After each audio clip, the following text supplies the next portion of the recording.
السلام علیکم۔ اعظم سواتی صاحب کے الزامات انتہائی تشویشناک ہیں۔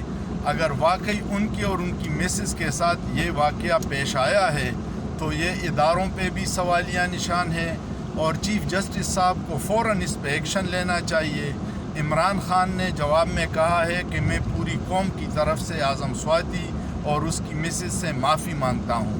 سینیٹر مصطفیٰ نواز کھوکھر نے بھی اس کی سخت الفاظ میں مذمت کی ہے اور یہ کہا ہے کہ اگر یہ حقیقت ہے تو پھر ہماری سینٹ اور قومی اسمبلی کے چیئرمین اور اسپیکر کے منہ پہ بھی یہ تماچا ہے اور عوامی نمائندوں کی اس سے بڑی تجویز کوئی نہیں ہو سکتی۔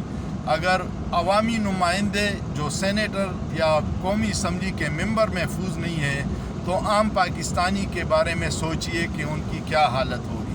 خدا را ہوش کے ناخن لے، یہ ہمارا ملک ہے، ہم اپنے فوج سے محبت کرتے ہیں، اس محبت کا غلط مطلب مت نکالیے گا۔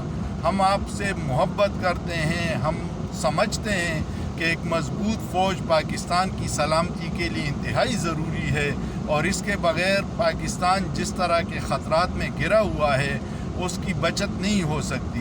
لیکن خدا را کچھ لوگوں کی غلطیوں کی سزا جو ادارہ بھگت رہا ہے یا عوام میں جو غلط فہمیاں ہیں اس کا ازالہ کیا جائے اور ان لوگوں کو قرار واقعی سزا دی جائے۔ پاک فوج زندہ باد، پاکستان پائندہ باد۔